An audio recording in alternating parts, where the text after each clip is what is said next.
galera, sejam bem-vindos a mais um podcast da Everybody, Papo Saúde. Eu sou o Reinaldo Dias e hoje eu estou aqui com a minha parceira Priscila Cardoso. Oi, gente, tudo bem? E com a figura ilustríssima do doutor Adriano Predeus, médico da Faculdade de Medicina do ABC, médico psiquiatra.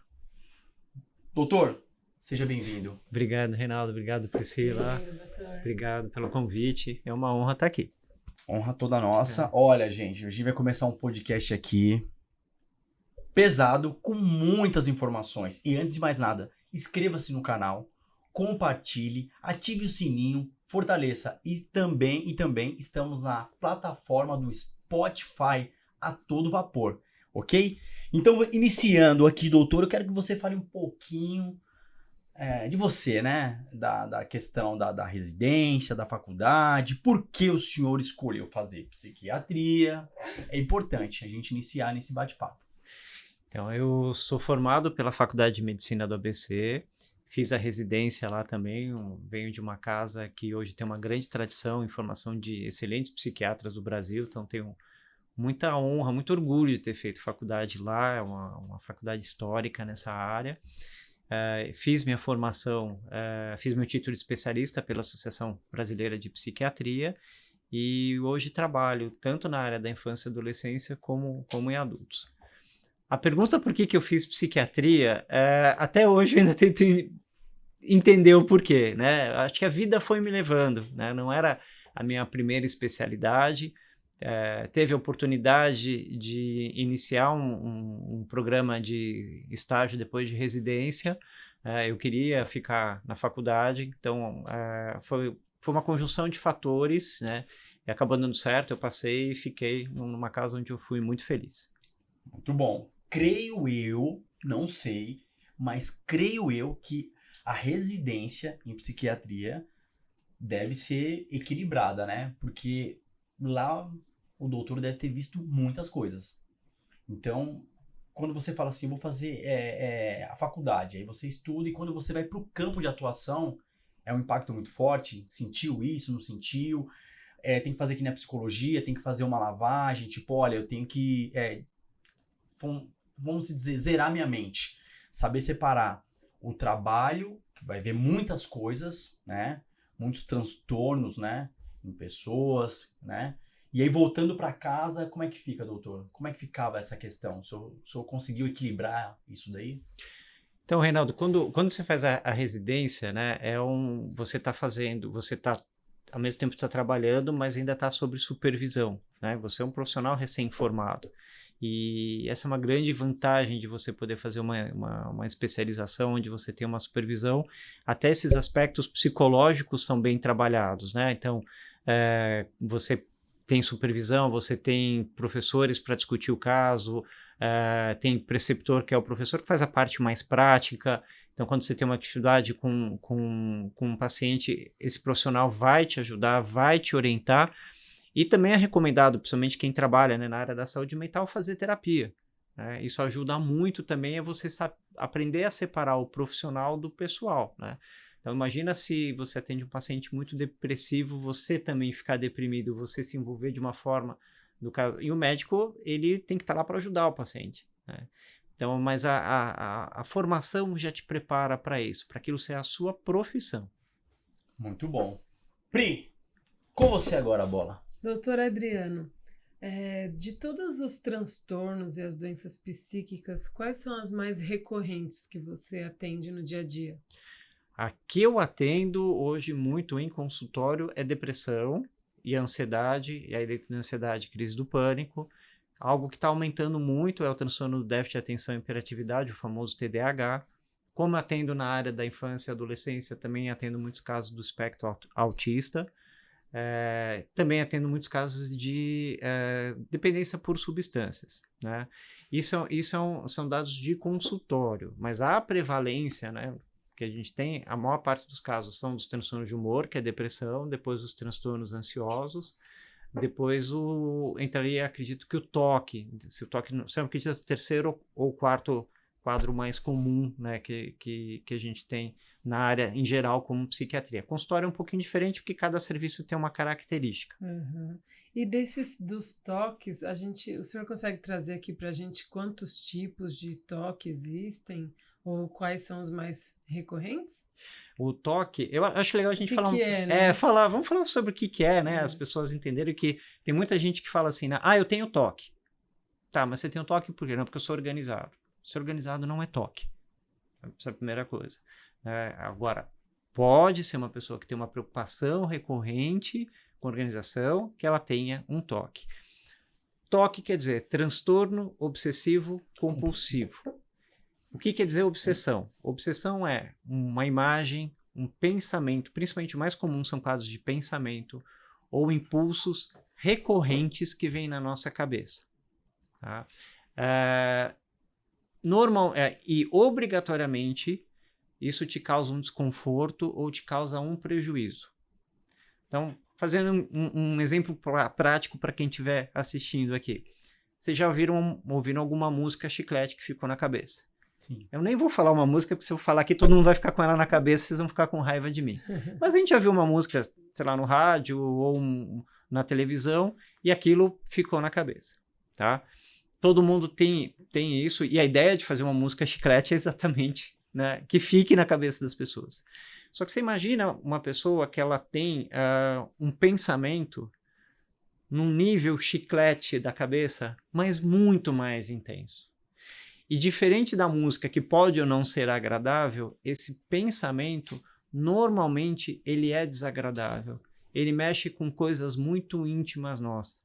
Esse pensamento pode ser focado numa questão de uma preocupação com uma contaminação, uma preocupação de pegar uma doença, que aí se fala que é o toque de limpeza, uma preocupação ou imagens intrusivas, como eu falei, e normalmente imagens pesadas, tá? Então, por exemplo, eu já atendi paciente que era muito religioso, ele tinha imagens que ele estava tendo relações com santos. Então, você imagina isso com uma pessoa religiosa, o quanto isso é torturante. Né? Eu tinha um paciente uma vez que ele era um pai super amoroso com o filho, mas ele tinha imagens que ele estava sempre agredindo ou matando o filho. Era uma imagem, ele não queria fazer isso. Não queria pensar, mas o pensamento surgia. O pensamento ficava. Então, por isso que eu dou o exemplo da música chiclete ou do disco riscado. Quem não sabe o que é disco, vinil, disco antigo, quando riscava, ficava parada a música. É um pensamento, ele é recorrente, ele fica. E isso vai gerando muita angústia para a pessoa. E a pessoa começa a achar que alguma coisa está muito errado com ela, se sente muito culpada, se sente mal, tem prejuízo, gasta muito tempo lutando contra esse tipo de pensamento. Então tem o toque de limpeza, tem o toque de organização, né? Tem toque de contaminação. Então tem um pensamento achado que eu encostei aqui, eu tenho uma contaminação, vou pegar uma doença.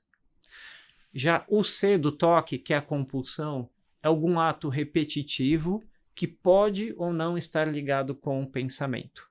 Tá? Então o exemplo mais clássico, que é o toque de limpeza. Então eu encostei aqui, eu acho que aqui vai pegar uma bactéria e isso vai me gerar um pensamento, né, obsessivo, no sentido de essa bactéria vai entrar em mim, eu vou ficar doente, eu vou morrer. Então o que eu tenho que fazer? Eu vou ter que lavar minha mão. Tá. A gente tem que lavar a mão né, algumas vezes, mas a pessoa começa a lavar obsessivamente, essa mão, a ponto da mão até chegar a machucar, a ferir. Ela passa o dia inteiro preocupada com isso. Ou eu posso ter um pensamento, seja qual for, por exemplo, vai acontecer uma tragédia com a minha família. Mas se eu fizer, de alguma forma, eu faço algum tipo de compulsão, então se eu tiver uma compulsão de ficar organizando as coisas, esse pensamento não me incomoda. Se eu deixar tudo numa determinada ordem, esse pensamento não me incomoda. Que é a compulsão de organização. Então, o pensamento e a compulsão, eles muitas vezes se completam. Eu posso ter só o pensamento e não desenvolver a compulsão, ou eu posso ter só a compulsão. Por exemplo, eu tenho a compulsão de não pisar em linha. Então, eu pular linhas na rua. Mas todo mundo tem um pouquinho disso, doutor? Todo mundo tem. Porque, olha, eu vou relatar eu. Eu, particularmente, eu saio da cama, eu tenho que pisar com o pé direito no chão. Tá. Se eu não pisar com o pé direito, eu já, opa, Superstição dele. já me deram uma Chinelo paranoia, que é virado. chamada paranoia. Não tem isso daí da paranoia? Paranoia é um pouquinho É diferente. diferente? Eu tenho medo de morrer. Tá. De doença, pelo amor de Deus, nem vou falar aqui, porque se eu falar, o pessoal vai falar, meu, é ele mesmo. Tem tudo a ver, não tem, doutor? Eu acho Então, que é um pouquinho diferente. Lembra que eu falei que tem que ter 2 pontos principais, que é o Tá. prejuízo e o sofrimento. Você pode até um dia sempre pisar no pé direito, mas se por algum dia, por algum motivo, você pisou com o pé esquerdo, você não vai ocupar o dia inteiro pensando naquilo, se sentindo culpado, voltando e entendi. tendo um pensamento que talvez algo muito ruim vai acontecer porque você não pisou. Vamos dar um exemplo grosseiro, tá? Você falou, todo mundo tem superstição, tá?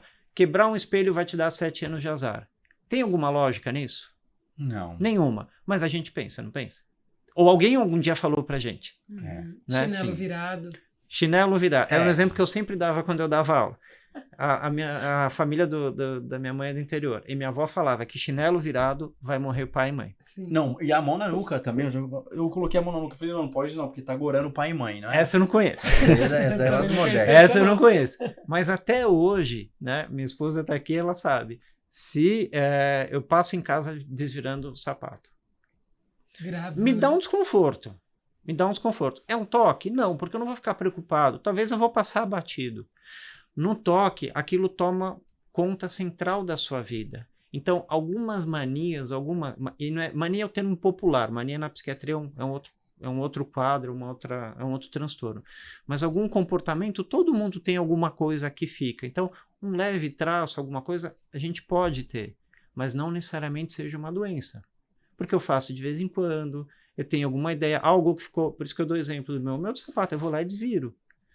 Mas eu vou ficar pensando o dia inteiro no sapato? Ou eu vou ficar aqui, alguém vai morrer? Alguém vai morrer se eu desvirar o sapato? E terceiro, tem lógica? Não tem.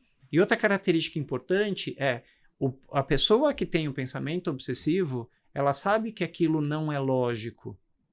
E ela reconhece aquilo como um pensamento dela, que isso difere de outros transtornos psiquiátricos. Tá, eu vou interromper porque eu vou fazer essa outra pergunta. É o nosso eu? A gente tem um pensamento, não tem? Sim. Tipo assim, eu não quero pensar, não quero pensar. Nossa, tá vindo um pensamento, eu não quero pensar, não quero pensar. Já aconteceu comigo, hoje não mais. Mas eu já tive assim, nossa, eu quero zerar o pensamento. Eu queria dormir, eu não conseguia, começo a pensar. O meu eu ficava falando comigo. E aí você fala assim, nossa, meu, tô entrando em paranoia, não consigo ficar em paz, eu penso 1000 coisas ao mesmo tempo. E esse é um relato. O outro relato é, porque eu já falo conectando ao público de casa. A minha avó já faleceu há muitos anos, mas eu ficava assim, quando ela era velhinha. O meu eu tinha 7 anos, meu pai vai ver, vai falar, nossa, você pensava isso? Não, o meu eu pensava. Vai morrer. Aí eu ficava, não pode morrer, eu amo minha avó. Vai morrer, ela não pode morrer. É loucura isso daí, né, doutor? Não é loucura, mas assim, quando você fala eu, sim, porque sou eu, desculpa. O pensamento você sabe que é seu. Por que diferencia? Tem alguns transtornos psiquiátricos que o paciente acredita que aquele pensamento foi introduzido na cabeça dele. Por uma força superior, por um alienígena, por alguém que está perseguindo. Então isso é um grande diferencial. O paciente reconhece que aquele pensamento é dele. Eu também tenho o Rei, você me lembrou de uma coisa muito engraçada. Na minha infância, eu via muito minha mãe, minha avó, minhas tias falando assim, nossa, fulano morreu. Mas ele sentiu que ia morrer, porque antes de morrer ele não sei o quê. Que horas que foi tal acontecimento? Quem morreu tal hora já tá fedendo. Era tipo, eu tinha muito medo da morte. E eu não sabia que era por causa desses tipos de assunto. O pessoal da minha família falava muito disso. E aí um dia eu comentei com uma pessoa, eu devia ter uns 12 anos. Eu tenho muito medo de ir em velório, eu fico muito impressionada, não sei o quê. Aí a pessoa falou pra mim, doutor, falou assim, mas você já reparou que você fala muito em morte? Por exemplo, você falou assim, quem fez de manhã quem morreu de manhã já tá fedendo. Tudo você cita alguma coisa de morte, então você tá trazendo isso muito, por isso que você tem esse medo. E virou uma chavinha em mim. Eu falei assim, é mesmo, né? Porque era um hábito familiar de falar, de trazer muito isso. É o conteúdo da nossa vida psíquica. Então, no pensamento obsessivo, quando uma pessoa tem toque, ela vai trazer o conteúdo da vida psíquica. Por isso que eu dei exemplo desse paciente, que ele era extremamente religioso. Aonde o pensamento vai pegar? algo que é muito importante da vida psíquica. Ou às vezes a pessoa é muito preocupada com questão financeira, começa a ter o pensamento obsessivo de que se não fizer tal coisa, vai ficar sem dinheiro. Né? E vai passar dificuldade. Imagina, vou morar na rua, vou passar fome, já vai... minha família vai... e aí se eu fizer alguma compulsão, o pensamento me dá um alívio. E às vezes a compulsão pode ou não ter lógica. Então, por exemplo, se eu descobrir que eu mexer na maçaneta da porta tantas vezes e coçar o nariz, o pensamento dá uma pausa. Tem lógica? Não, não tem lógica. Um outro tipo de toque é o de verificação, que é muito comum. Né? Então, o paciente relata que vai várias vezes à noite verificar se o gás fechou, se a porta do quarto volta. E é diferente de quem não tem toque, que viu às vezes uma segunda vez, às vezes nem olha. Né? Essa é a grande diferença. Porque, eu olhei, tá, mas eu virei a chave? Não, virei. Não, acho que não, vou lá e viro. Mas eu acho que eu não virei no ângulo certo. Eu volto. Não, é bom dar uma olhadinha de novo, né? Porque vai que eu deixei aberto e entra um ladrão aqui em casa. Não, mas eu fechei a porta, mas eu sei que eu tenho que dar um tranquinho na maçaneta. Aí fica fazendo isso repetidamente. Esse é o pensamento obsessivo. Não consegue dormir. Deixa na dúvida. Ou atrasa muito o sono. Atrasa muito o sono, porque você fica pensando. E por mais que você faça a compulsão, você tenta Agora, o toque da limpeza, eu já percebi que eu tenho meio que uma predisposição. Eu sempre fui uma pessoa que tinha manias, assim, de limpeza, e aí uma certa vez os meus sobrinhos me apelidaram de neura. E aí eu comecei a observar, né? Eu falei, será mesmo que eu sou neura? Aí eu comecei a observar, eu fazia as coisas e falava, acho que eu sou neura. E aí eu parei mais porque eu comecei a observar alguns hábitos. Só que na pandemia, isso voltou muito forte. E eu queria que o doutor explicasse aqui pra gente. Acho que muita gente na pandemia ficou com essa loucura da limpeza, né? Pra você ter uma ideia aqui, eu coloquei cloro num borrifador com vinagre. Eu borrifava tudo o dia inteiro. O meu cachorro, coitado, ficou com uma alergia de pele. Eu fiquei com a sinusite péssima de tanto cloro. Eu pegava para abrir a geladeira, depois eu já ia com o borrifador de cloro. Então, assim, eu fiquei meio paranoica mesmo. Eu acho que eu manchei umas 3, 4 calças ou camisa também com essa história do cloro. Todo mundo fez. O toque de limpeza, ele teve exatamente o questionamento, né? A gente conversando com outros colegas, né? Até onde o toque de limpeza era toque de limpeza, até onde na pandemia, né, pela situação de higiene que a gente precisava passar, e algo muito desconhecido, né, era um comportamento normal ou não. Né? Toque de limpeza, volta a mesma coisa. O toque de limpeza, normalmente, quem tinha toque antes da pandemia de limpeza já sabia que já tinha um comportamento que gastava muito tempo se limpando, lavar as mãos. O toque de limpeza também não é só de lavar as mãos. O toque de limpeza muitas vezes está ligado à higiene íntima e banho. Tá? E os casos que eu tenho hoje são ligados à infância. Esse toque de limpar as coisas que a gente começou a fazer, então, limpa com álcool, limpa com cloro, né? A gente não sabia, a compra de casa, né? No começo todo mundo limpava, porque não sabia. Ninguém sabia até onde isso era eficaz ou não. Todo mundo fazia, né? Quem tinha já sabia que tinha isso antes. Muitas pessoas fizeram. Mas o que acontece de quem não era toque? Depois, com o tempo, deixou de fazer, a grande maioria. E hoje você sabe que a gente faz por uma questão de higiene. Traz as compras para casa, a gente passa, né? Limpa de alguma forma. Eu tenho uma história curiosa, porque assim, tenho uma paciente ainda, ela acompanha comigo, e ela começou a tratar antes da pandemia, né, eu acho que eu estava começando minha vida de consultório, e ela veio com toque de limpeza muito grave, principalmente em relação quando os filhos eram pequenos. Então, ela tinha depois, como todo mundo começou a fazer, a questão do álcool. Mas você imagina isso 10 anos, 15 anos antes da pandemia. Então, ela comprava grandes quantidades de álcool e limpava tudo que entrava dentro de casa e passava o dia limpando. Tinha problema com as mãos, né? Porque o álcool desidratava muito as mãos. E gastava quantidades altíssimas de álcool a ponto da família ter que controlar, porque assim, obcecadamente. Fez o tratamento, melhorou muito. E aí eu lembro, assim, um ano depois da pandemia, eu atendo hoje ela com um espaçamento maior, porque ela tá muito bem. Ela entrou no meu consultório, ela virou para mim. Então, doutor, eu tinha razão, né? Eu estava adiantada antes da pandemia, né? Falei, você tinha razão, né? Você sabia já que ia acontecer, né? Então, o comportamento dela, talvez a gente começou a repetir, né? Mas aqui, a diferença de um toque é que o toque mesmo assim ele continua. E outra característica que pode acontecer no toque é migrar. Então, hoje eu posso ter um pensamento focado em limpeza. Amanhã eu posso ter esse pensamento focado em organização, em uma tragédia, alguma coisa. Então, pode ter essa migração também. E diferente de uma pessoa que não tem toque, teve essa preocupação maior com limpeza, acalmou, agora eu já não limpo, agora não me preocupo tanto, né? Hoje.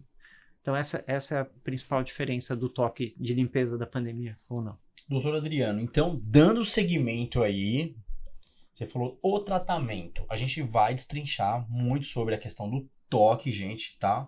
Para vocês estarem acompanhando aí. Mas a questão do tratamento.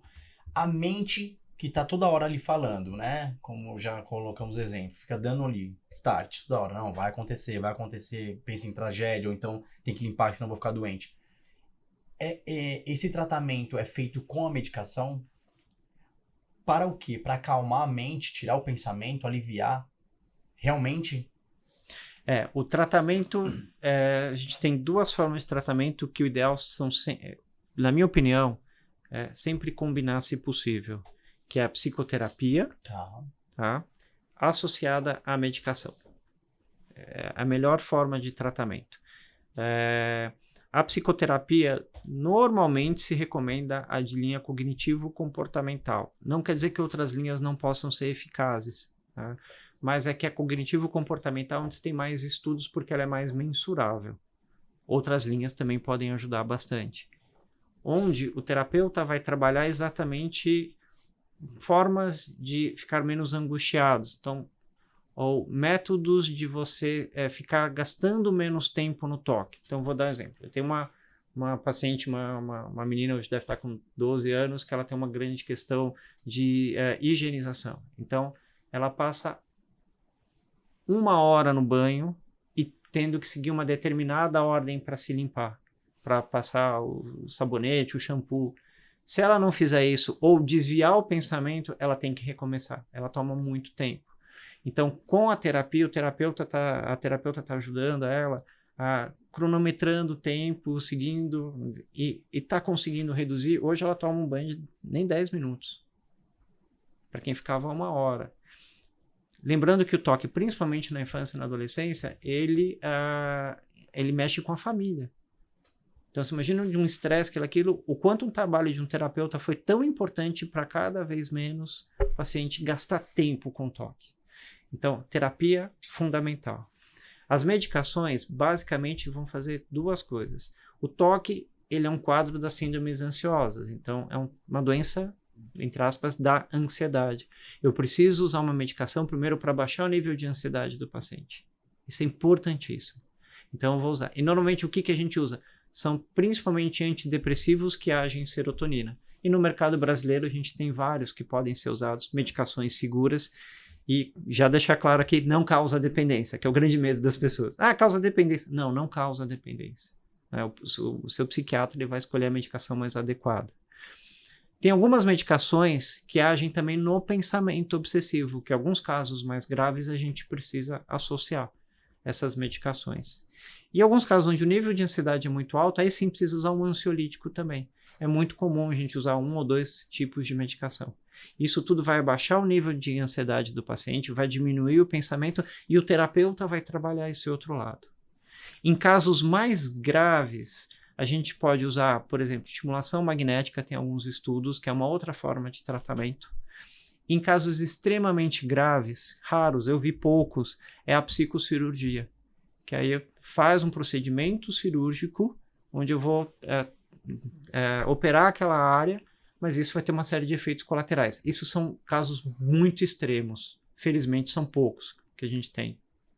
Mas também tem esse caso. Então é a última opção. Normalmente é feito em serviços universitários, quer dizer, de ponta de estudo, onde os casos extremamente graves vão. Tá. Doutor, e tem faixa etária mais prevalente para o toque? O toque, normalmente, ele tem 2 picos. Um dentre os 7 aos 12 anos e depois o início da idade adulta, que é por volta dos 17 aos 20, 21. A média da idade de diagnóstico de início é aos 19 anos. Mas tem alguns dados interessantes. 25% dos casos começam na infância e adolescência. Então, peraí, se começa na infância e adolescência, por que a gente não percebe que tem toque? Né? Por que não... Porque o toque na criança é um pouquinho diferente do adulto. A criança não tem muito percepção que aquilo é um transtorno. Muitas vezes a criança esconde. Muitas vezes a criança... É claro, um caso grave fica mais fácil, a família acaba procurando ajuda. E muitas vezes a criança envolve a família. Então, pegar o exemplo da menina, né? Tinha que estar a mãe do lado para ajudar em determinado ponto do banho. Ou tem um problema na higienização íntima. Então, faz com que repita. Então, até perceber que aquilo é um prejuízo, até a família perceber, demora para chegar ao tratamento mesmo. Demora. Mas começa um pico na infância ou o segundo pico no início da idade adulta. Mas a maioria dos casos você vai começar a perceber na adolescência ou idade adulta. Né? Tá, doutor, voltando à questão do tratamento, né, que você falou, da serotonina, né?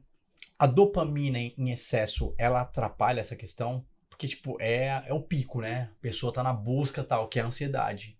Ela gera esse desequilíbrio? Tem uma hipótese da noradrenalina também de estar envolvido, mas basicamente é a serotonina. Então, e o que a gente usa para tratamento são as medicações serotoninérgicas mesmo. A dopamina pode ter alguma relação do pensamento, por isso que algumas medicações que ajudam no tratamento do pensamento obsessivo agem na dopamina, mas o central são medicações que agem em serotonina. Pra dar aquela baixa. Para dar aquela baixa da serotonina. Tá bom. Segue aí, Pri. Segue aí que tá bom. Doutor, o transtorno dismórfico corporal é um toque? Explica pra gente o que é isso. Então, o transtorno dismórfico corporal depende de cada autor, mas normalmente ele é considerado um transtorno relacionado. Tá? Tem autores que falam que é toque, tem autores que falam que é um transtorno relacionado. Na minha opinião, é um mecanismo cerebral muito parecido. O que é o transtorno dismórfico corporal? É aquela pessoa que tem uma preocupação excessiva com detalhes do corpo, né, e que obcecadamente vive em função disso. Obcecadamente está preocupada em se ver no espelho, obcecadamente ela fica vendo detalhes, se tem alguma coisa, se tem algum defeito, ou se os outros estão reparando naquele defeito. Como qualquer pensamento obsessivo, ela vive em relação àquele pensamento, alivia esse pensamento se ela faz alguma coisa. Então, se ela olhar no espelho daquele jeito, vai dar uma aliviada. Qual que é algumas características um pouquinho diferentes, ou talvez até curiosidades. São pessoas que buscam muito mais tratamentos estéticos na esperança de resolver aquele problema. Claro que não vai resolver, porque o problema não está no corpo. Muitas vezes são pessoas que têm um corpo perfeito, mas vão buscar um tratamento. E são pacientes que podem causar problemas. Tem algumas literaturas que falam que pacientes com transtorno dismórfico corporal podem causar problemas em relação ao médico por não ter aquele resultado que na cabeça dele ficaria, processar mais um profissional ou até reagir com agressividade. Tem um estudo muito curioso que em americano, né? Consultório dermatológico estético, 13% dos pacientes têm um transtorno dismórfico pré-corporal. É muito alto. É muito alto. É muito alto. E em consultórios de cirurgia plástica tem outro estudo que fala que até 8, 9% dos pacientes vão. Eu tenho uma colega que é plástica e uma vez ela veio conversar exatamente comigo. Falou assim, eu tenho pacientes que assim, vem, eu acho que tá bom, mas a gente tenta operar para melhorar e depois o paciente fica irritado, fica frustrado porque não chegou naquele ponto que ele acha que poderia chegar. Ela falou, será que na parte psiquiátrica tem alguma coisa que dá para a gente tentar identificar? É muito difícil. Muito difícil. Então, são pessoas que nunca vão estar satisfeitas com o corpo, não por uma questão de vaidade, é diferente de uma pessoa vaidosa, que a vaidade é o que? É o se cuidar, né? Tem o gostar de você. Não, aquela pessoa ela nunca vai estar satisfeita com o físico dela. E tem outro estudo que mostra interessante, maior risco de tentativa de suicídio nessas pessoas, porque vivem uma frustração constante, né? Então, quem trabalha com o corpo tem que saber que pode acontecer isso. É isso que eu ia perguntar. Então, essa busca incessante do corpo perfeito pode desencadear esse transtorno? Pode. Ou já pode ser. Ou já pode ser, porque vocês devem conhecer gente assim, não, mas você não tem nada. Não, mas tem isso daqui. Tá, mas não, você tem... Não, mas isso daqui não, olha, tem esse pontinho aqui que não tá bom, mas é um... E, doutor, tem alguma dica, alguma estratégia, conselho que o doutor pode dar aqui para quem está em casa, para começar a se observar, se autoanalisar e ver se precisa de ajuda profissional? Então, se tem a questão do pensamento, se é um pensamento muito recorrente, se é um pensamento que incomoda e se ela se sente obrigada com frequência, não é de vez em quando. Volto na minha história do virar o chinelo. Eu virei o chinelo, eu esqueço, né?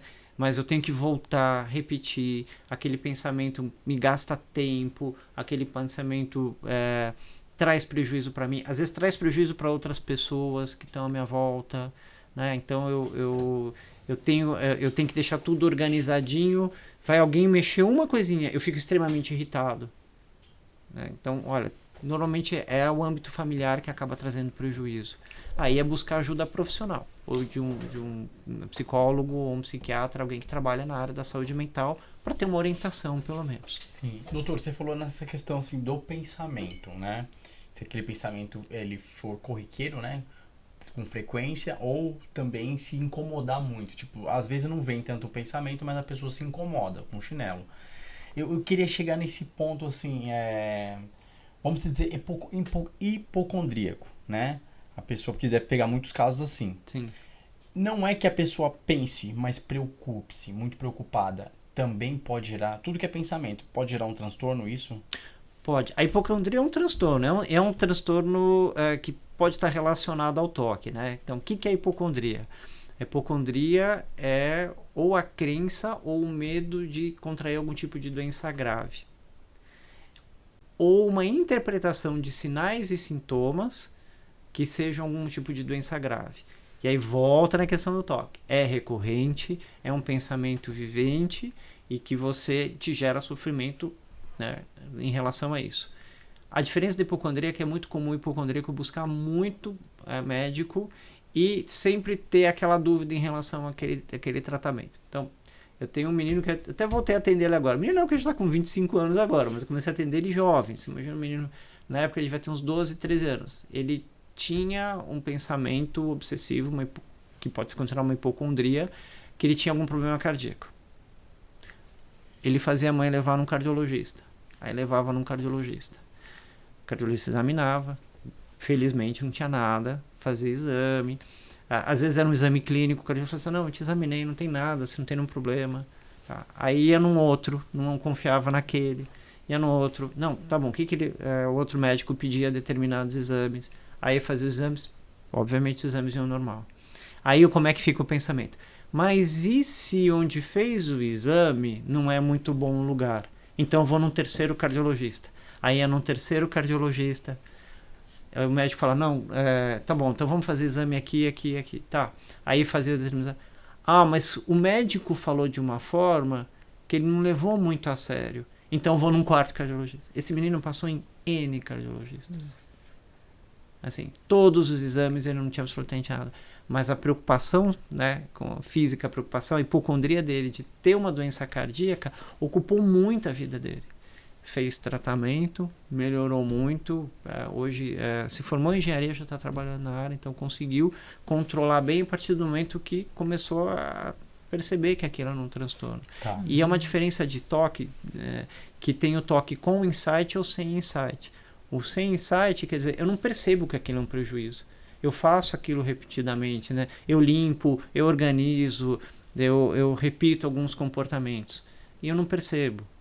E o outro é com insight, que é muito ruim, eu não queria fazer, mas eu me sinto obrigado a fazer.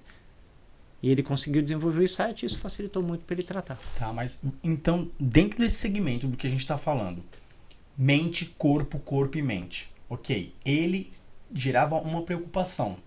não que o corpo dele reagisse. Então, eu posso ter essa doença, eu posso ter essa doença. E a mente tem uma força, não tem uma força muito grande? Enorme. Quando o paciente sente que o coração dele está acelerando, o coração dele acelera. Tá? Eu tô falando porque eu não passei por esses relatos, mas assim, um exemplo. Eu acho que muitas pessoas já passaram. Eu vou falar o meu caso. Se eu pensar que eu estou passando mal, eu começo a passar mal. Se eu começo a ver que minha mão está ficando branca, ela vai ficando mais branca. Se eu vejo que ela está ficando fria, ela vai ficando mais fria. Vai me dando uma angústia, o coração acelera. O sistema neurológico manda mensagem pro corpo. Isso a gente tem que balancear. Ele fez o exame, não teve, é caso de procurar um psiquiatra. Sim. Sim, porque fisicamente ele não tem nada. Mas na crença dele, na cabeça, na mente dele, ele tem um problema. Tá, porque eu tenho um relato, né, de uma ex-namoradinha do meu irmão e tudo mais, que nós levamos ela pro pronto-socorro às pressas. Ela, não, meu coração. E a gente colocou a mão no coração dela, no peito, e tava acelerado. Uhum. Ela, não, tô passando mal, tô síndrome do pânico. Chegou lá, o médico sedou ela, falou, calma, a gente vai dar um calmante pra ela, óbvio, sedou, e falou, agora vamos fazer os exames. Não deu nada. É por isso que eu tô falando, a mente, ela envia a mensagem. É realmente isso, doutor? Sim. Eu tô sendo leigo ou não? Não, tá perfeito. A mente manda a mensagem, né, e você pode começar a acreditar naquilo. No ansioso, como em geral, ele tem uma preocupação, que a gente fala, uma preocupação somática, né? Então, tem ansioso, eu tenho um paciente que fala assim, eu tô sentindo a arritmia do meu coração. Não é tão simples assim você sentir uma arritmia, né? Mas ele está que a gente chama tão hipervigilante, tão focado naquilo que para ele, na cabeça dele, ele está sentindo mesmo. E ele produz, né, a sensação. Produz. E muitas vezes faz o exame, Priscila, e não tem arritmia. Agora, na crise do pânico, que está dentro dos transtornos de ansiedade, aí você tem os disparos, né, de ansiedade, que a gente chama de liberação autonômica, e aí sim você tem um quadro, uma reação física enorme no teu corpo, aí onde vai ter ataque cardíaco, que é o coração acelerar, a frequência respiratória vai aumentar, né, a sensação que alguma coisa muito ruim está acontecendo, muitas vezes até se confunde com infarto, alguma coisa, e é muito comum os pacientes recorrerem a um pronto-socorro. No pronto-socorro faz os exames, né, fisicamente não tem nada, e vão falar, olha, você teve uma crise de pânico, uma crise de ansiedade. Alguém que tem toque pode desenvolver uma crise de pânico, porque quem tem toque já tem um nível de ansiedade alto. Sim. Se tiver um nível de estresse mais alto, ele pode apresentar a comorbidade de uma crise de pânico. Síndrome do pânico pode levar a óbito, doutor? Não. Ok. Muito bom pro público Importante de casa. saber. Eu falo muito isso para os meus pacientes. Olha, você não vai morrer disso. Você não vai morrer de síndrome do pânico. Mas você precisa tratar. Porque gera falta de ar, gera... relatando, vamos pegar casos de filmes americanos. Um tiroteio ou uma situação emergente. O que acontece? Você sabe? Não? Acontece um monte de coisa. Não. É clichê. Sempre vai acontecer. Pode perceber nos filmes americanos. Eles vomitam. Já viu, doutor? Vê uma coisa tipo, morte, assassinato. Faz o vômito. É uma sensação, o corpo joga pra fora. É uma síndrome de um pânico ali naquele momento. Pode ser. O vômito também pode estar colocado em algum dos sintomas. Por que eu tô falando isso? Porque é uma situação que ele pegou de emergente ali. Tipo, olha, aconteceu uma intercorrência. Eu não consegui controlar. Veio, o corpo mandou a sensação, o cara jogou. Porque externou, jogou pra fora. É isso, doutor, ou não? É uma da forma de interpretar. Basicamente, na síndrome do pânico, o nosso corpo está preparado. É um exemplo que às vezes eu dou no consultório, né? Ele prepara o nosso corpo para duas situações, tá? Ou enfrentamento ou fuga. Então, assim, eu dou exemplo no consultório. Se entrar um leão agora aqui, o nosso corpo vai se preparar para essas duas situações, né? Eu provavelmente vou tentar fugir, eu não vou encarar um leão no braço, mas, né, ele vai preparar, então vai ter uma liberação, né, de noradrenalina muito importante, onde minha pupila vai ficar mais dilatada para eu enxergar melhor, o meu batimento cardíaco vai mandar mais, vai aumentar para mandar mais sangue para minha musculatura, ou para eu usar isso como força, ou para poder correr, né? Minha respiração vai aumentar porque para ter mais oxigênio para chegar nessas células. A única diferença do pânico que eu falo para meus pacientes é o seguinte, só tem um pequeno detalhe, não tem o leão. Então você tem o gatilho no cérebro, né? Tem um gatilho, vai te preparar para toda essa situação, por isso que tem todos esses sintomas, mas você não tem o perigo necessariamente à vista. É claro que uma situação de perigo também pode dar, que nem você falou do tiroteio, mas muitas vezes o paciente tem, estando em casa, tranquilo, assistindo um filme de televisão, nada demais. Aí tem uma crise de pânico. Porque ele estava carregado ali e ele soltou. De alguma forma, né? Não necessariamente precisa ter aquele gatilho temporal. Não necessariamente tem. Tá. E quando o paciente, né, a pessoa tem essa síndrome do pânico? Um exemplo, veio a questão dos tremores, da ânsia, esse espasmo, segura ou relaxa e deixa fluir? Tentar acalmar, né? Apesar que falar calma para quem está com síndrome do pânico não funciona muito, né? Porque é uma sensação, imagina, como eu falei, é uma sensação de desespero, uma sensação que algo muito ruim vai acontecer que você não sabe, e você tem toda uma reação física, consequentemente. Então, tentar manter o ambiente mais calmo, tentar entender, e na psiquiatria a gente fala, nunca minimizar e falar, isso que você tem não é nada, olha, você está querendo chamar atenção, não, olha, calma, eu estou aqui para te ajudar, oferecer ajuda, né? De preferência já levar a tratamento, né? com algum profissional da área de saúde, e às vezes quando os sintomas foram muito intensos tem que procurar um pronto atendimento, porque para o paciente aquilo é real. A reação física já é perceptível que é real, e na cabeça do paciente é real. Muitas vezes a crise do pânico dura em média, pode variar 30 minutos. O tempo de você pegar o paciente, chegar no pronto-socorro já passou, mas o medo fica. Porque isso acontecer de novo. Então, é acalmar o ambiente, né? E nunca menosprezar, nunca diminuir, porque aquilo para o paciente é um sofrimento. O sofrimento mental eu comparo como o sofrimento físico. A diferença é que o físico às vezes a gente consegue, né, mensurar, o mental não. Mas não quer dizer que ele não exista. Muito bom. Pri, manda pau, Pri, que a Pri tá louca para falar aqui, eu só não deixo porque é uma pergunta atrás da outra, porque o tema aqui é muito bom hoje, viu, gente? Muito bom mesmo.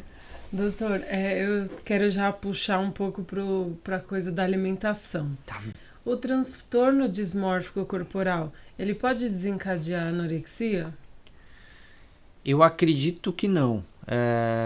Não causar. A anorexia tem um outro mecanismo fisiopatológico, né? Mas eu posso ter... eu não sei se a gente usa o termo certo, ou seria transtorno dismórfico corporal, mas tem uma percepção errônea do corpo.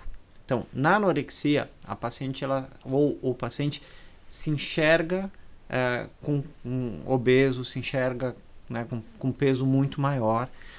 Eu lembro uma vez uma palestra que eu estava vendo de um especialista do HC, que ele falava, eles pediam para o paciente se desenhar. E inevitavelmente muito maior, porque o paciente se enxergava. Tem até na internet, se colocar um desenho clássico, que é uma paciente extremamente magra e um espelho ela se vendo obesa. Então tem essa percepção de que, olha, não, mas eu estou muito gordo, estou muito gorda. Ela cria essa imagem mentalmente. E ela acha que tudo que ela comer ela vai engordar, então é por isso que ela, na anorexia, ela começa a ter a restrição da ingestão de calorias. E fazer exercício muitas vezes compensatório. Porque ela se enxerga com peso muito maior do que ela é na realidade. E impressionante, quando eu lembro muito disso, eu estava na residência quando eu vi essa palestra, o professor falava assim, às vezes a gente pedia para o paciente desenhar a mão, e a mão era muito maior, daí depois pedia para o paciente colocar a mão em cima do desenho da mão, que eles pediam fazer o desenho mais ou menos, e o desenho era muito maior do que era. A distorção corpórea era muito grande. Eu acho que é um pouquinho diferente do outro quadro que a gente falou, que outro é apego a detalhes. Ali é como se enxerga realmente. É um pouquinho diferente. Doutor, tirar o cabelo, arrancar o cabelo, na linguagem acadêmica, essa patologia seria o quê? Chama tricotilomania. Tá. Que é o ato compulsivo de tirar, né, de você arrancar cabelos ou sobrancelha ou barba, né, com coisa que o pessoal não fala muito, mas barba, cabelo, E vai fazendo isso de uma forma tão repetitiva que começa a ter áreas de alopécia, de onde não mais cresce o cabelo. É um quadro também que depende da classificação. Tem autores que colocam que é como um quadro obsessivo compulsivo, muito mais compulsivo, que em situações de estresse aumenta, né? Então a pessoa arranca. Normalmente arranca de áreas mais específicas ou áreas que consegue esconder com outro cabelo, porque sabe que aquilo, né, não é legal, as pessoas vão ver, vão perguntar, então tenta, né, tenta esconder. E pode ter o quadro agravante que não só de tirar o cabelo, mas como comer o cabelo, que aí é tricotilofagia. Né, que é um quadro mais grave, não tão comum, mais comum as pessoas tiram, mas não colocam porque falam, né, sabe que o cabelo ele pode estar sujo, então, mas tem casos que tem a tricotilofagia, que é um agravante. Né. Também precisa de tratamento, né? Tratamento envolve terapia, envolve medicações também nesses casos. E na pele, a questão de ficar cutucando a pele, pum, pum, pum, ou coçando. Que é o transtorno de escoriação, né? Que é ou ficar coçando, arrancando, espremendo espinha com frequência, ou cutucando ferida, é o transtorno de escoriação. Né? Que também é um transtorno relacionado ao toque, nível de ansiedade muito alto do paciente, ele começa a ficar escoriando, né? A um ponto que vai formando uma cicatriz em cima da outra. Eu lembro quando eu estava na residência, eu vi um caso muito grave de uma senhora que ela tinha um quadro extremamente compulsivo, então uma ferida levava a outra, né? E ela também tinha aquela coisa de ficar espremendo espinha quando ela vinha, então, porque ela era obcecada por aquilo. Eu lembro que era tanto o processo inflamatório que a perna dela era uma cicatriz só, praticamente, de anos fazendo aquilo. Doutor, e tratamento. Toda pessoa ansiosa, sem tratamento, uma pessoa que vai evoluindo os níveis de ansiedade e aí pode chegar a desenvolver os toques? Não necessariamente. Você pode ter traços toques, mas normalmente o toque ele já nasce com toque, até porque a questão gênica é um pouquinho diferente da ansiedade. Então, ela já nasce. Mas eu posso acentuar algum tipo de toque, eu posso, uma pessoa muito ansiosa, ter mais pensamentos obsessivos. Não tão graves como o toque. E às vezes é até difícil a gente diferenciar isso. Tá, então não significa que a ansiedade desencadeia toque. Não necessariamente. Você já tem uma predisposição genética para desencadear o toque. Certo. Tem muita coisa para destrinchar aqui, doutor. Eu vou entrar num assunto, depois a gente volta pro mesmo, é só para a gente colocar em pauta aqui a questão de substâncias, vamos dizer. Eu não vou entrar em números, porque tem muitas substâncias ilícitas. Eu vou entrar em uma que é mais comum entre a galera, né? Não que eu faço uso, mas também não discrimino, respeito. Mas a maconha, né? Teve já estudos falando que a maconha tem que tomar muito cuidado pelas questões de paranoia. Nesses anos de trabalho como psiquiatra, qual o relato que o senhor tem, qual a visão que o senhor tem sobre essa substância em algumas pessoas? Então, a maconha é uma substância, né, que pode sim causar, né, vários problemas psiquiátricos, principalmente num cérebro que está desenvolvendo de um adolescente.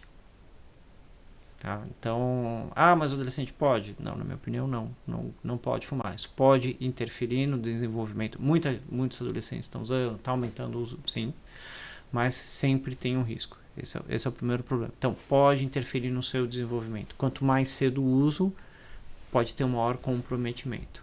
Segundo, a maconha pode causar dependência? Pode causar dependência, que é outra ideia que as pessoas têm que não, mas não causa. Muitas pessoas são usuários sociais, o uso social que a gente fala, o uso ocasional, né? Então, eu uso de vez em quando. Mas muitos se tornam dependentes. Não é uma dependência, em muitos casos, não tem uma dependência que é rápida. Começou a usar, como crack, por exemplo, que em um período curto você fica dependente. Pode demorar alguns anos, mas você pode desenvolver e sofrer os prejuízos, principalmente se você começar com o uso no início da adolescência. O uso de qualquer substância aumenta o risco de desenvolver comorbidades psiquiátricas, como depressão, como ansiedade e crise do pânico. E um agravamento que o uso da maconha, em quem tem alguma predisposição para algum quadro psicótico como a esquizofrenia, pode ser um fator de gatilho para desenvolver um quadro de esquizofrenia. Aí entra a questão da paranoia, começar a ficar persecutório, achar que ideias irreais, que está sendo vigiado, viver num mundo, né, de muito sofrimento, né, e desencadeado por uso de maconha. Tem casos que pode ter um quadro psicótico induzido, quer dizer, aquele que não tem a predisposição genética, mas mesmo usando a maconha, então desenvolver aquele quadro, mas depois voltar. Ou se eu tenho a predisposição genética, aí eu vou desenvolver o transtorno, que é a esquizofrenia. E aí isso vai durar para o resto da vida. Muito importante essa informação, doutor. E tem um detalhe que, né, hoje em dia você tem relato de casos aí que você muitas vezes não usa só maconha, mistura com outras substâncias, né? Então não é uma substância pura que tem um controle, né? Então, além disso, às vezes ele acha que está fumando maconha, mas tem algo misturado. Amônia, tem química ali no meio. Ou às vezes até uma outra droga, né? Sim. Tem cocaína para potencializar ali e aí desenvolver um quadro psicótico. Então, quem trabalha em emergência psiquiátrica sabe que não é raro acontecer ter algum quadro psicótico induzido por substância. Já pegou muita coisa, então, lá. Adolescente, principalmente. Doutor, e esse quadro que às vezes gera uma paranoia, que a gente fala, você tá com o seu cérebro ali, né, na rotação certinha, né, normal, e aí você faz o uso dessa substância. E nenhum dos usos você pode desenvolver esse quadro, ninguém sabe. Pode ser uma vez ou o cara usou na... Pode usar a vida inteira, não dá nada. Ou usou na 10ª e deu pau. Ele pode ter essa questão de, olha, eu acionei o meu parasimpático, né, que é a lei mais... o pessoal leigo como eu, assim, fala, né? Puta, ativou o parasimpático. E aí ele pode entrar numa situação irreversível? Pode. Se tiver uma predisposição genética, por exemplo, para esquizofrenia, aí você pode desenvolver. E talvez um quadro que você nunca desenvolveria na vida, mas o uso da substância foi o gatilho que ele precisava para começar a ter o quadro psicótico. Como se fosse para acordar aquele gene que estava silenciado. Isso tem estudos que comprovam. Não é uma opinião minha ou opinião que ali na internet. Não, tem muitos estudos que comprovam que isso pode acontecer. A pessoa pode ter uma herança genética ali guardadinha que gene ela quietinho. não ia nem desenvolver. E aí, às vezes, um único uso dessa substância pode despertar. Pode. É um tiro no escuro. Quer dizer, pode ser, como a gente falou, vocês estavam falando agora, né? Pode usar muito e não ter nada, e no primeiro uso, segundo uso, terceiro uso... Já vi pacientes que assim, abusaram da sorte. Tiveram um quadro psicótico, esse quadro reverteu, então não tinha o gene para desenvolver esquizofrenia, voltou a usar, teve outro quadro psicótico. Esse é um que abusa da sorte, né? Brincou com a sorte, né? É uma sorte, porque a gente não sabe o que pode acontecer.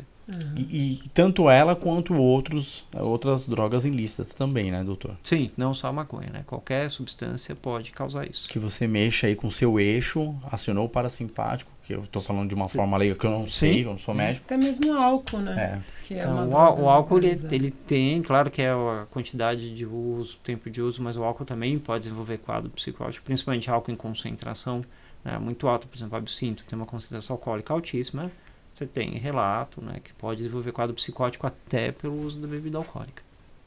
Tá.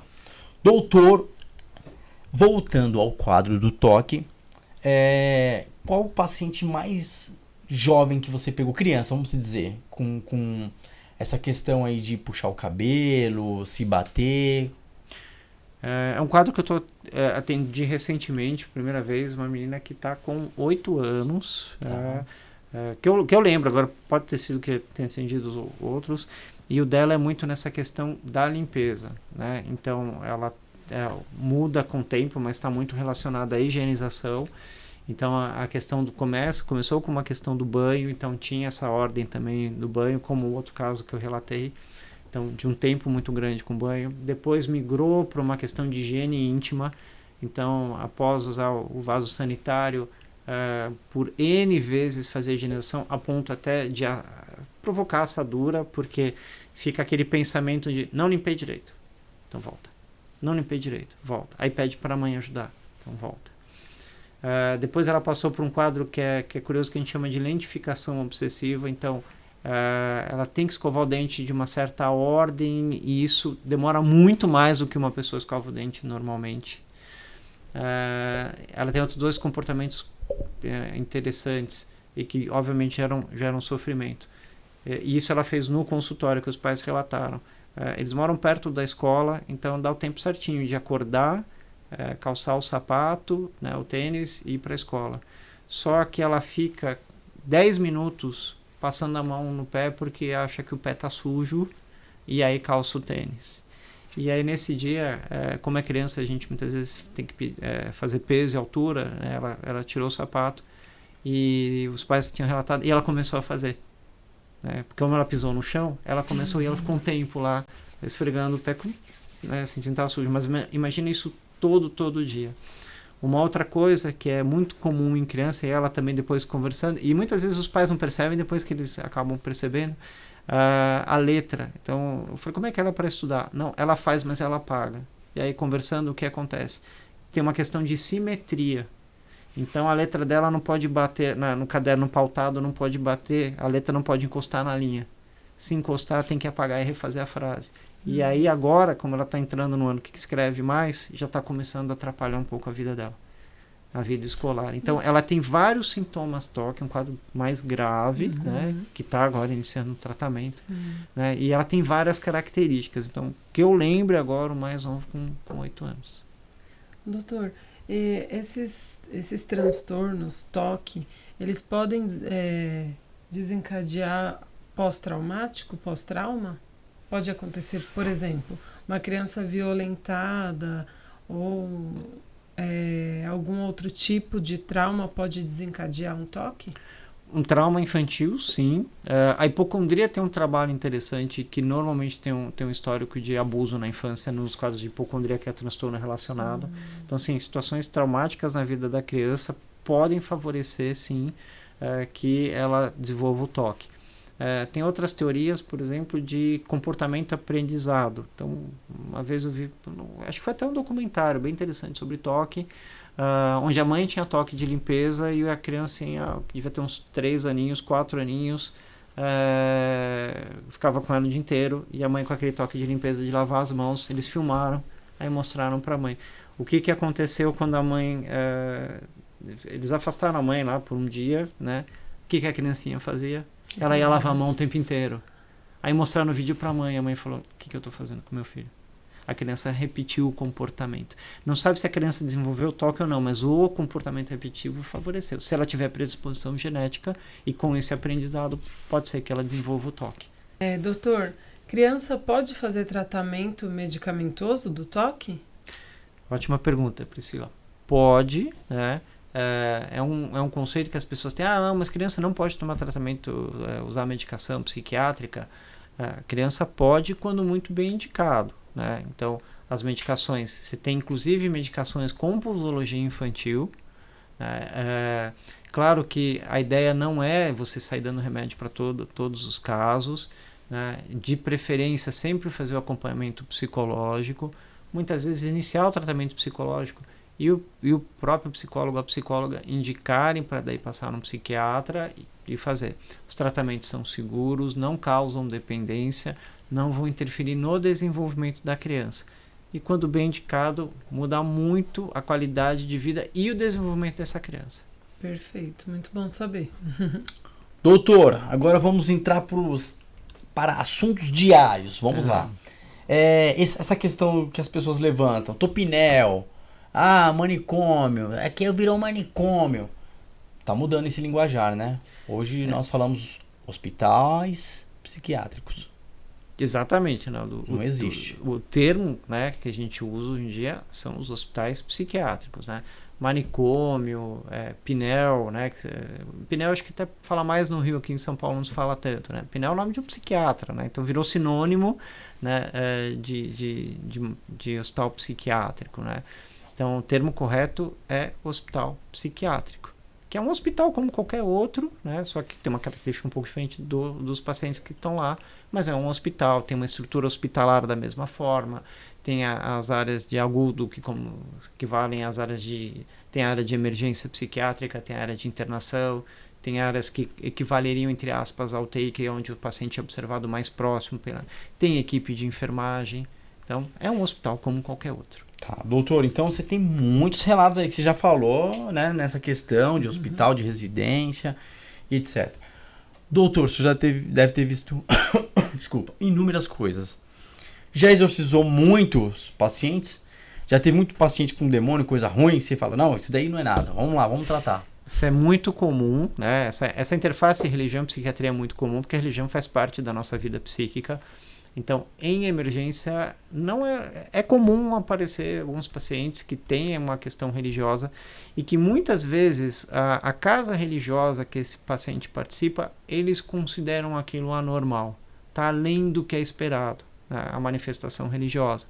E quando chega no pronto-socorro, muitas vezes é um quadro psicótico, e é muito comum ter quadro psicótico acreditar que está sendo possuído, ou que é um ser que tem divindade, ou que é Deus, ou é que Jesus, né? E aí muitas vezes você precisa medicar, né? Então a gente fala que a gente exorcizou muito demônio com medicação. Então o psiquiatra já exorcizou muito lá, né, doutor? Muito. E já viu gente falando em hebraico, alguma coisa lá? Eu lembro de um caso na residência muito interessante, né? A minha família vem do lado da Rússia, da Ucrânia, né? E tinha um paciente que falava uma linguagem que ninguém conseguia entender, né? E alguém supôs que fosse russo. E eu sei basicamente falar 3 palavras em russo que o meu avô falou, né? Que o meu avô falava, né? 2 não são palavras muito legais, né? Aí alguém lembrou, falou, você não tem descendência russa? Vai lá e, né, mandaram. Acho que eu estava no 1º, 2º ano de residência, tem que ir, né? Eu fui falar em português, o paciente falando uma língua totalmente compreensível. Eu falei, bom, eu vou arriscar. Eu vou falar os 3, se ele responder, né? Aí eu falei, ele continuou com a língua, a única certeza que eu tinha é que não era russo. Então não era russo, porque pensava que aquele paciente era russo. E é um quadro de neologismo, que às vezes pode acontecer em alguns casos de esquizofrenia, de se falar uma língua, né, que não, na verdade não existe, que criou na cabeça do paciente, né? Então meu péssimo conhecimento em russo ali ajudou a direcionar um tratamento para aquele caso. E já pegou pacientes lá dentro do hospital que já fez contato com extraterrestre, já viu a nave espacial, viu de tudo, né? Tem, né? Hoje em dia, até a gente acabava vendo alguns casos, né? Esses mais assim, que chamam mais atenção, mais interessantes.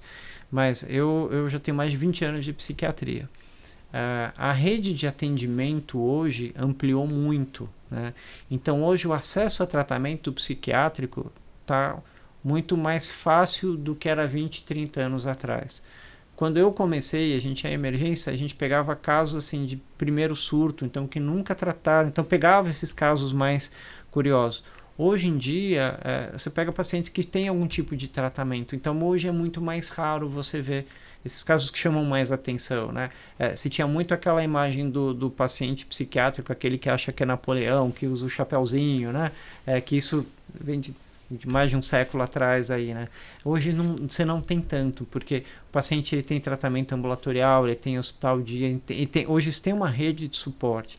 E uma outra coisa que melhorou muito de quando eu comecei é o preconceito, né? Então antes você falar que você ia no psiquiatra, né, era uma coisa assim pesada, né? Era muito comum o paciente passar em consulta e falar, você pode dar atestado? Tudo bem, o atestado que você teve em consulta. Mas você pode colocar no carimbo que você não é psiquiatra? Eu falei assim, você quer que eu coloque o quê, então? Né? Não tem como, né? E hoje as pessoas vão, hoje as pessoas procuram. E isso mudou, principalmente depois da pandemia, que as pessoas começaram a entender a importância da saúde mental. O quanto é importante. O quanto é importante buscar um profissional na área da saúde mental. Então, é uma evolução que eu acho que é da sociedade, porque não dá pra gente separar a mente de corpo, né? Então, se eu cuido do corpo, eu tenho que cuidar da mente. E você tem profissionais, no Brasil, a gente tem qualidade de profissionais de saúde mental, assim, que eu acho que não deve nada a nenhum país. De formação. A característica do médico brasileiro, do psicólogo brasileiro, favorece muito a gente ter esse tipo de atendimento. É importante falar isso, doutor. Tem mais alguma coisa aí para falar? Eu vou falar uma aqui para definir. Psiquiatra e neurologista. Vamos lá explicar para o público de casa, doutor. Psiquiatra, você acabou de relatar. Mente. Neuro, cérebro. Só que tá tudo ligado. Então vamos lá. Dá pra gente colocar, exemplificar algo mais ou menos? Medicações que o neurologista passa, tem psiquiatra que passa e vice-versa. Porém, dor de cabeça é um relato patológico do cérebro, só que pode ser associado à mente, correto? Correto. Psiquiatra e neurologista são médicos, são áreas de especialização da medicina. Exatamente, o psiquiatra cuida da mente e o neurologista do cérebro. O psiquiatra ele vai tratar das questões de humor, das questões comportamentais, das questões ligadas à ansiedade. O neurologista ele vai tratar das patologias do cérebro, de doenças como epilepsia, como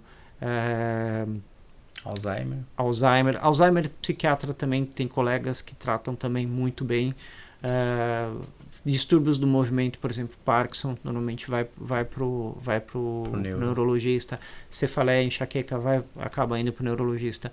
A gente tem muitas medicações em comum, né? Então, são áreas que eu falo que são áreas irmãs, né? Muito parecidas, só abordagem um pouco diferente, mas é comum, às vezes, um paciente não querer ir no psiquiatra e tratar o quadro dele com um neurologista, por exemplo. Uma depressão, o neurologista também pode tratar, né? Não é que não pode tratar, né? Ele pode sim tratar, pode ser muito bem atendido por um neurologista, né? Como outras especialidades médicas.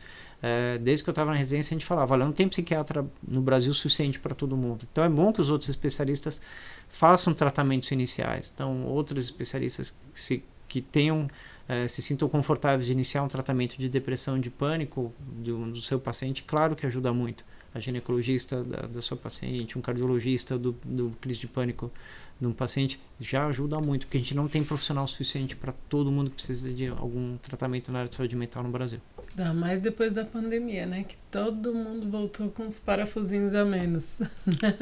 Doutor, para finalizar, o senhor falou quantos anos de profissão? A residência eu comecei em 2000, terminei em 2003, vai fazer agora 20 anos, das contas aí, 21. Esse negócio de choque... De término de residência, tá. Se contar desde formado, 23 para 24 anos. Tá, esse negócio de choque aí, esquece, né? Então, esse é outro tema bem polêmico, né? Que é o termo técnico é eletroconvulsoterapia, né? As pessoas falam, eletrochoque, o choque. Eletroconvulsoterapia é um tratamento, né, validado pelo Conselho Federal de Medicina, mas que tem casos muito específicos que são usados. E que quando são usados, normalmente tem uma alta eficácia. Casos extremamente graves, casos que não podem tomar medicação, né, ou que já tentaram várias medicações e não responderam, casos de esquizofrenia grave, eles acabam ajudando bastante. A ideia que se tem que a eletroconvulsoterapia, que é uma coisa ruim, né, porque muito tempo foi usado de uma forma errônea, foi usado de forma punitiva em hospitais psiquiátricos. Na época, os hospitais psiquiátricos abrigavam muitas pessoas e até como uma forma de punir um paciente. Isso, obviamente, nunca deve ser feito. Hoje em dia, a eletroconvulsoterapia ela é feita em locais específicos, né? Normalmente serviços de hospital, escola, onde o paciente ele é internado, ele é anestesiado, então ele não sente dor. Ele é feito isso em centro cirúrgico, então mediado por um anestesista, um psiquiatra e uma equipe de enfermagem. Pode ter efeitos colaterais, assim como qualquer tipo de tratamento, mas é para uma população de pacientes muito específicas. E aí sim, quando bem indicado, funciona. Eu indiquei raros pacientes, felizmente, raros pacientes. Até porque os outros tratamentos evoluíram muito, as medicações evoluíram muito nos últimos anos. Mas quando bem indicado, sim, ajuda muito.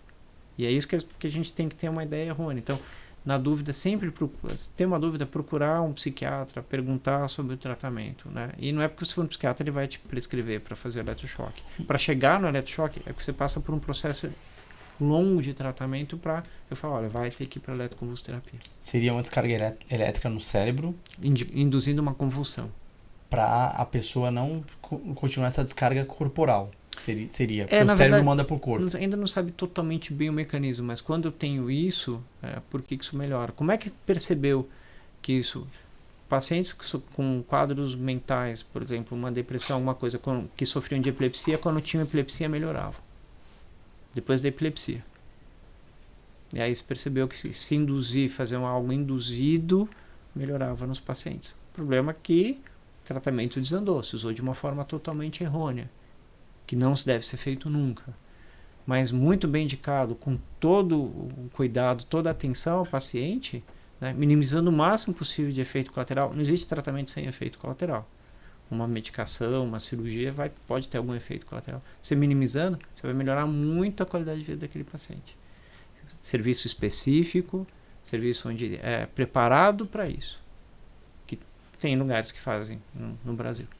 Muito bom, muito bem explicado. Doutor, eu quero fazer uma pergunta que eu acho que vai ser muito interessante para o pessoal de casa, né? Eu estou entrando aí numa área, eu como nutricionista, que é a área nutrigenômica, que vai estudar a genética do paciente e fazer um atendimento mais de precisão. E aí eu queria que você falasse um pouquinho para o pessoal aí de casa como que está a psiquiatria dentro dessa área, se já tem esse tratamento de precisão para acertar e fazer uma conduta mais assertiva e efetiva para o paciente. Priscila, hoje tem, já há algum tempo chegou no Brasil o que a gente chama de exame farmacogenômico. E basicamente o que é?